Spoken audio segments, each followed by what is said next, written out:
artificial intelligence. I mean, it Yeah. feels like it's absolutely everywhere these days, doesn't it? It's changing how we work, how we learn, how we live. It really is. From, optimizing huge supply chains right down to the chatbots we interact with online. Right, exactly.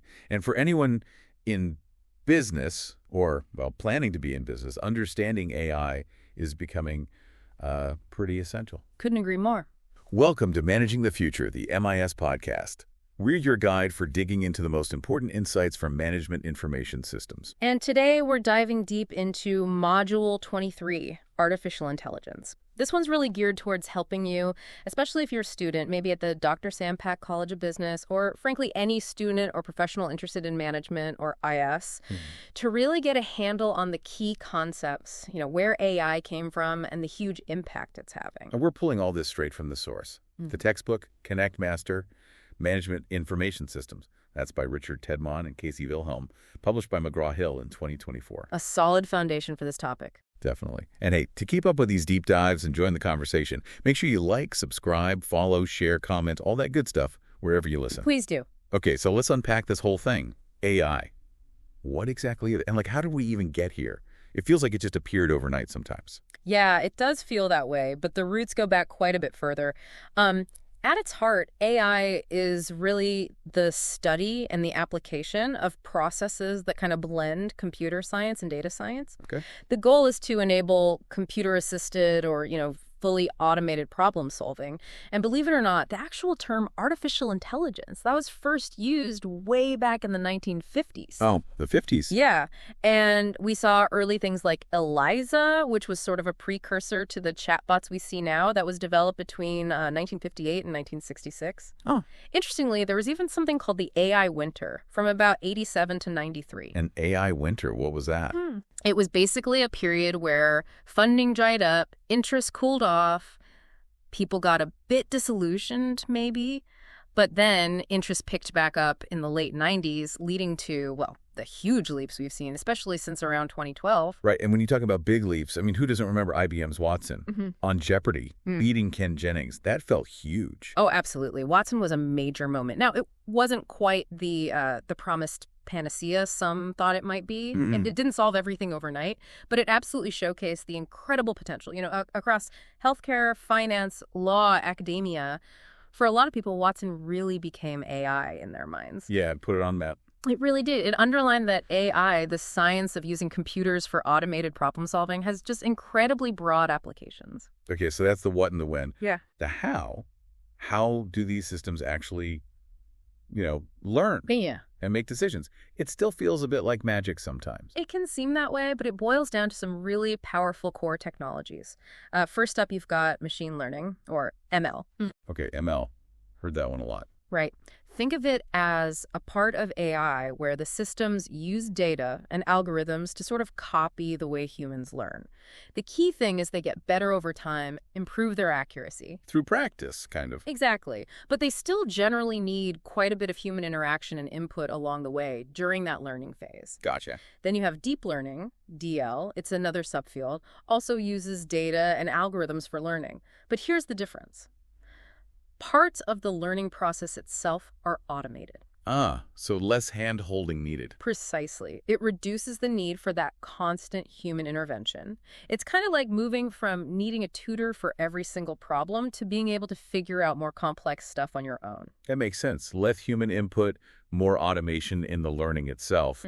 But how do they process information? You hear about mimicking the brain. Right. And that's where neural networks come in. This method is literally inspired by the structure of the human brain. Okay, now it's getting really sci-fi. Sort of.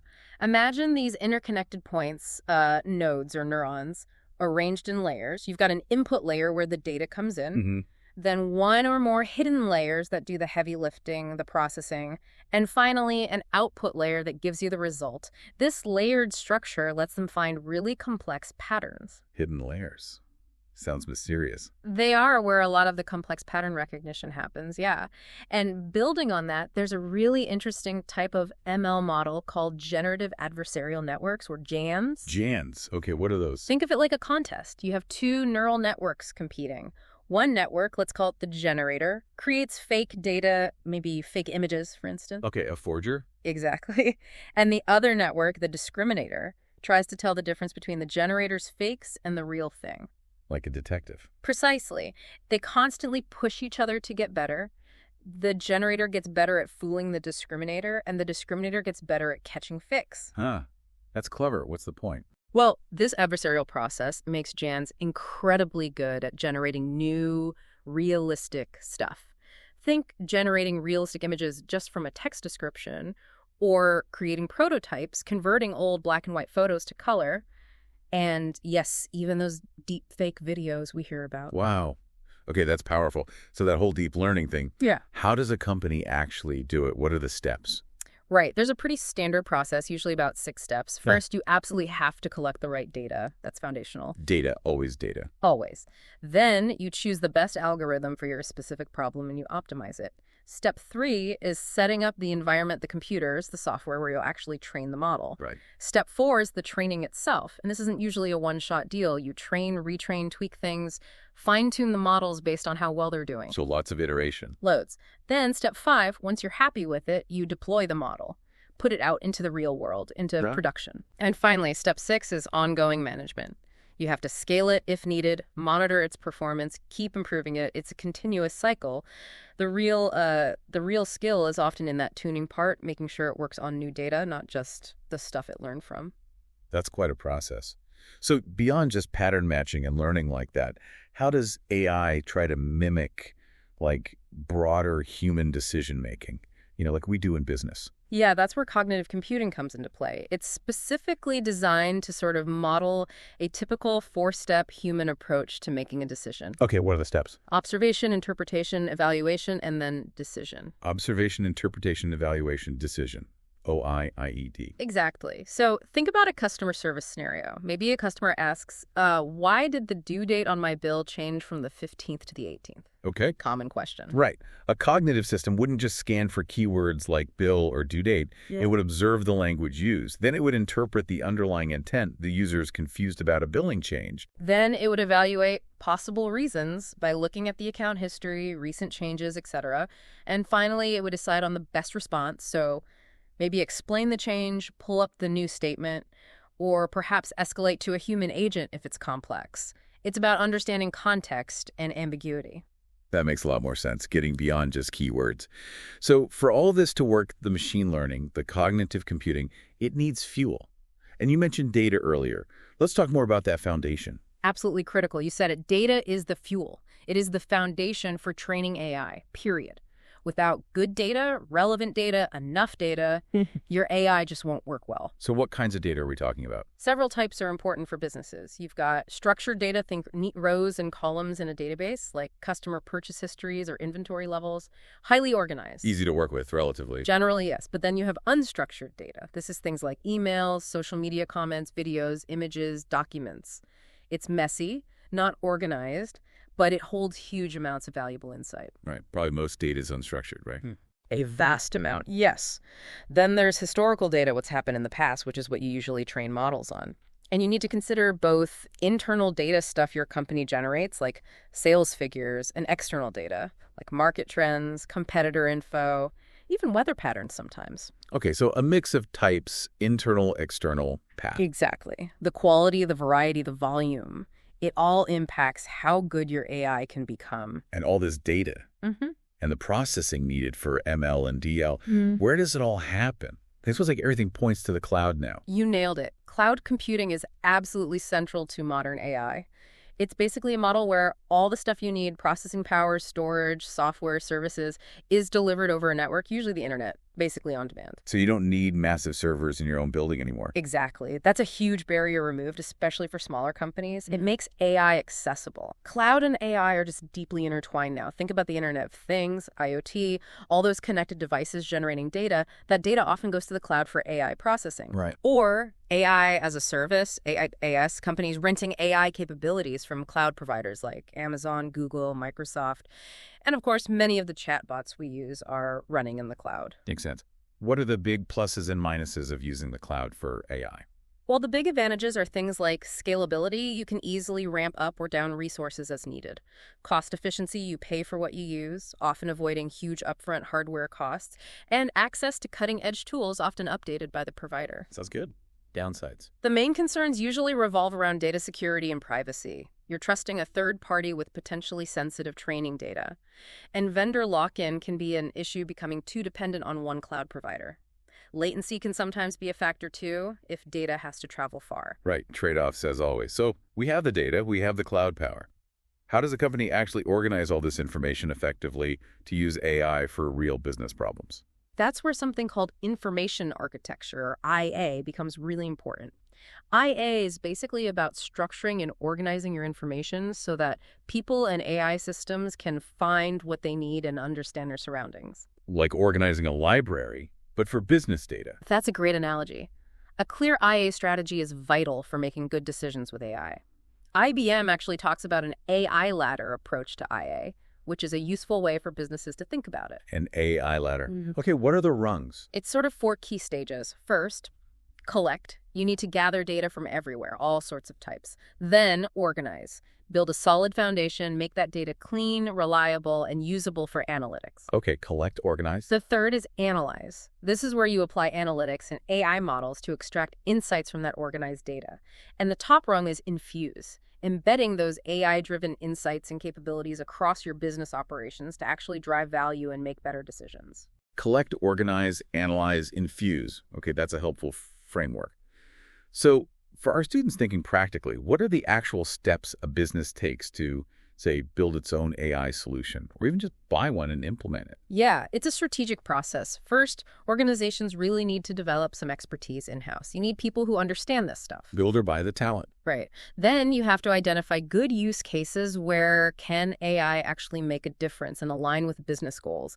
Don't just do AI for AI's sake. Good point. Data preparation and governance are huge. We talked about data quality that needs solid processes. Then, assembling the right internal team, data scientists, engineers, domain experts. If you're buying, you need to carefully identify and evaluate vendors. And finally, selecting the right tools or platforms and crucially, integrating them effectively with your existing systems. That integration piece is often underestimated. And if they decide to build it themselves, you mentioned steps earlier for deep learning. Is it similar for any AI model? It's very similar, often framed as 7 steps. 1, clearly define the problem and the goal. What are you trying to achieve? 2, gather and prepare the data. 3, choose the right algorithm or model type. 4, analyze the data deeply, understand its patterns. 5, train the model using that data. 6, assess how well it performs and then deploy it. And 7, monitor it constantly, evaluate its real-world performance, and keep improving it. It's never really finished. Right, that continuous improvement loop. Yeah. Okay, shifting gears a bit. AI is powerful, clearly, but with great power. That comes great responsibility. Absolutely. The ethical dimensions and the societal impact are massive, and something businesses, and especially future leaders like our listeners, must grapple with. So what's happening on that front? Are there rules? Laws? There's a lot happening, and it's evolving fast. In the U.S., President Biden issued an executive order back in 2023 focusing on safe, secure, and trustworthy AI. And just this year, 2024, they set up the U.S. AI Safety Institute Consortium, AISIC, specifically to tackle AI risks. Okay, so the U.S. is active. What about elsewhere? Oh, yeah. The European Union, EU, agreed on its AI Act in 2023. That's really a landmark, comprehensive piece of regulation, kind of first of its kind globally. China is also planning its own AI law in 2024, aiming to balance promoting development with responsible use. And even global bodies like UNESCO are working on standards for AI ethics. So it's a global focus. Companies need to watch regulations everywhere they operate. Definitely. And beyond the laws, there are some core ethical concerns businesses need to address proactively. 3 big ones usually come up. Okay, what are they? First, privacy and surveillance. How is AI using personal data? Is it overly intrusive? Second, bias and discrimination. This is a huge one. AI systems can unfortunately perpetuate or even amplify existing societal biases if they're trained on biased data. How does that bias actually happen? Well, The textbook defines AI bias as variance that exists in the output provided by AI algorithms.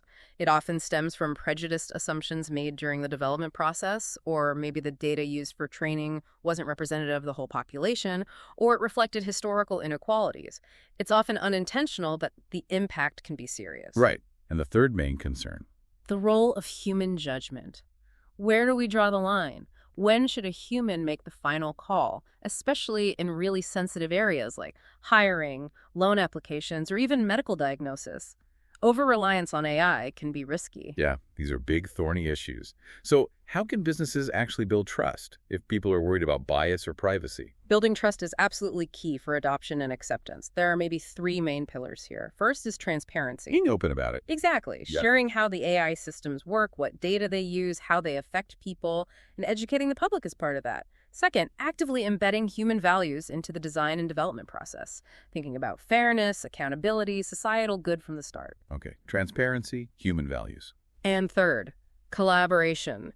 Getting authorities, researchers, companies, ethicists, everyone working together across different fields to set common standards and best practices. It can't just be the tech companies deciding everything. Makes sense. Are there other ethical things companies need to watch out for? Oh, definitely. Things like really scrutinizing the training data for hidden biases, ensuring the implementation is transparent, thinking hard about potential misuses of the technology like deepfakes or autonomous weapons.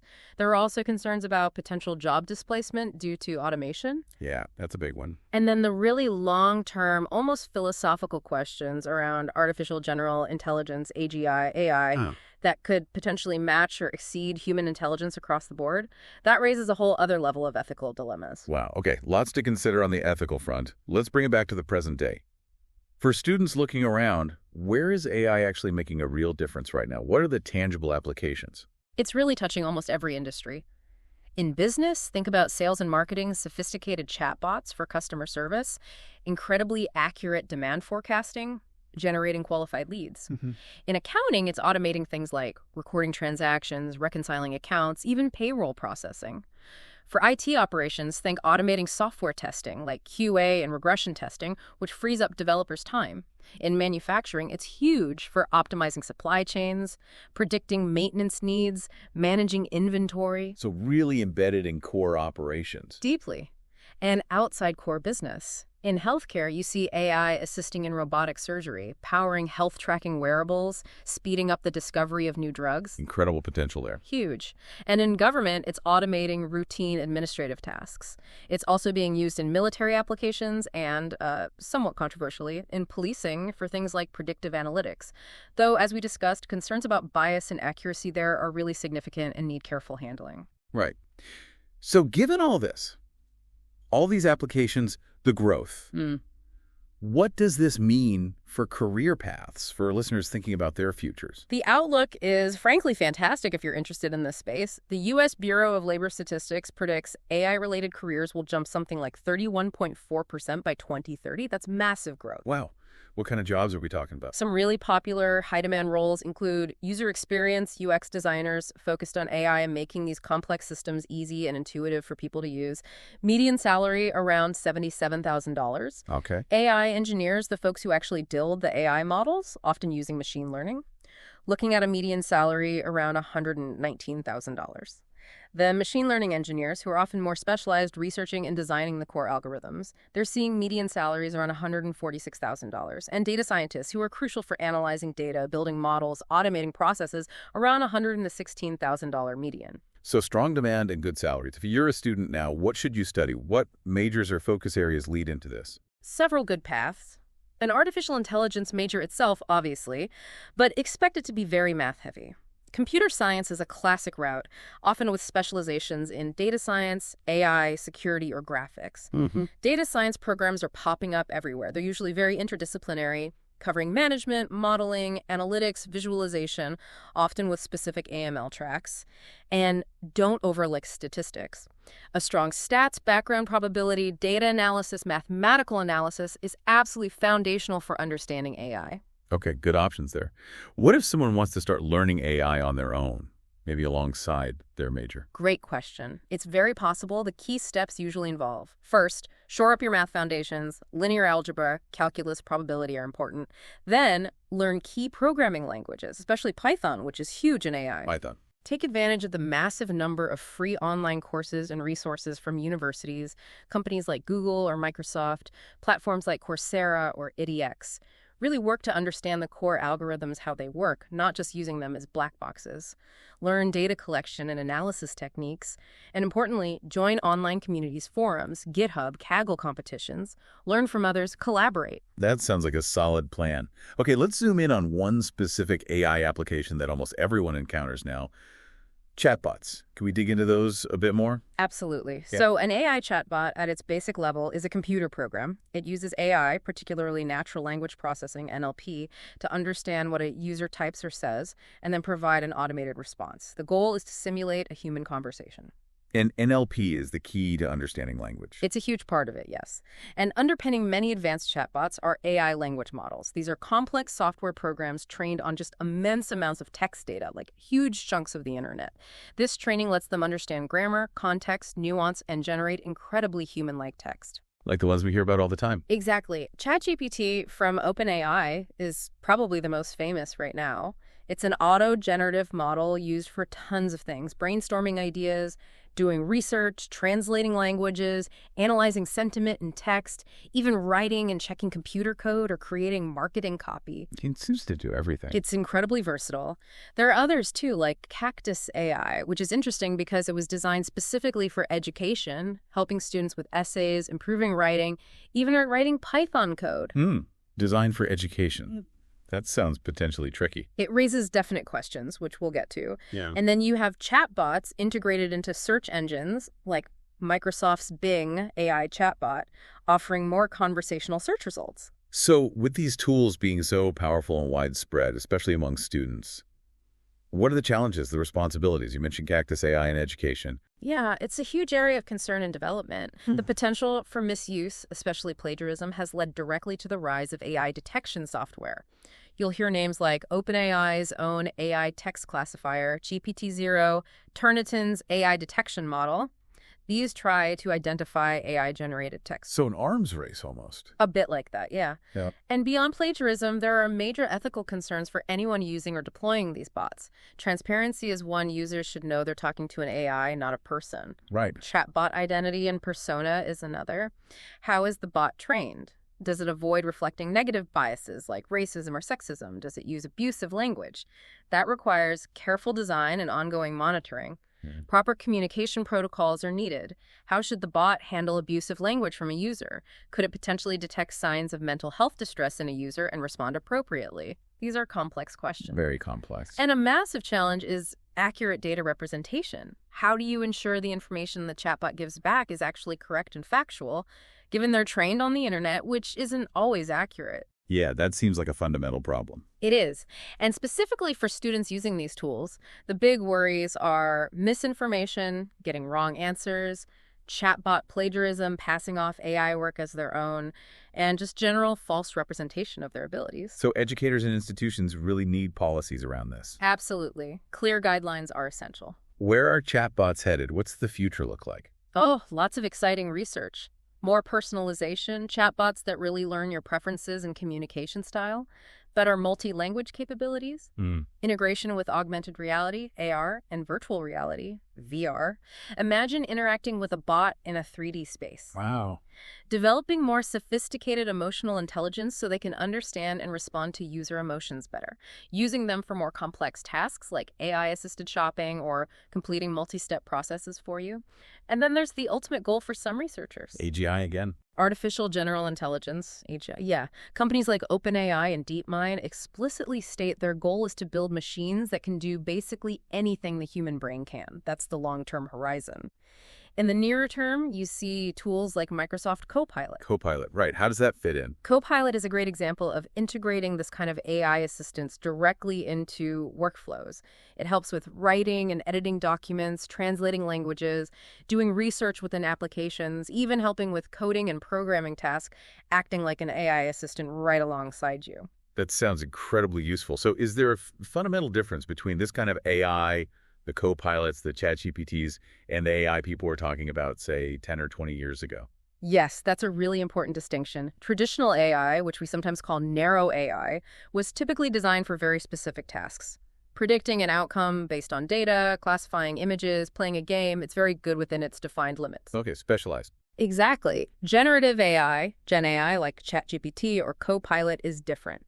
It's a subset of AI specifically designed to generate new, original content, text, images, code, music that's similar to the data it was trained on, but it's new. Creation versus prediction.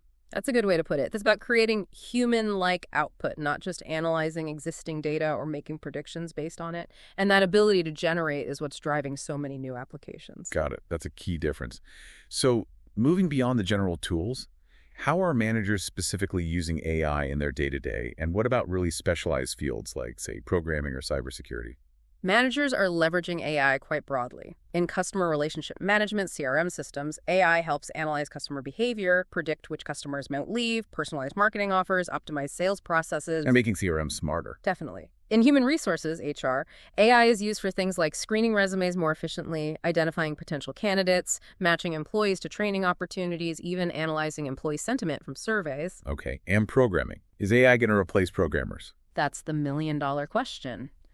AI can definitely help programmers. It can automate some of the more tedious tasks, what the text calls software grunt work, like writing boilerplate code or finding certain types of bugs. It might even help people who aren't programmers create simple scripts or applications. So helpful, but not replacing them. For complex problem-solving, creative algorithm design, understanding business needs, it seems doubtful AI will replace skilled programmers anytime soon. It's more likely to become a powerful tool for programming. Okay. What about cybersecurity? That feels like a constant battleground. It absolutely is. And AI, especially generative AI, is a real double-edged sword here. On the plus side, it can learn from vast amounts of threat data to identify new attack patterns much faster than humans. It can also create really realistic simulation environments for training cybersecurity professionals. So better defense and training. Potentially, yes. But the flip side is that the bad guys, the cybercriminals, can also use generative AI. They can use it to create more sophisticated phishing emails, generate novel malware variants, or find vulnerabilities faster. So it raises the stakes on both sides. An ongoing challenge then. Definitely. Constant vigilance and innovation required. This has been incredibly insightful. We've covered so much ground on AI and MIS. Well, thank you for joining us on this deep dive into artificial intelligence. We really hope it's given you, our listeners, a clearer, more engaging picture of this truly transformative technology. Yeah, I mean, the key takeaway for me is that AI isn't some far-off future thing. It's here, now, and it's impacting virtually every part of business. Understanding its capabilities, its limits, the ethics. It's not just nice to know anymore. It's essential for your career success. Couldn't agree more. And to leave you with something to think about, considering how fast AI is changing, what specific business process or maybe even entire industry do you think AI will fundamentally reshape the most dramatically in the next, say, 5 years? And why that one? Ooh, good question. We'd love to hear your thoughts on that. Drop them in the comments wherever you're listening. Please do engage with us. And of course, don't forget to like, subscribe, follow, and share Managing the Future, the MIS podcast, so you don't miss our next deep dive. Thanks so much for being with us today.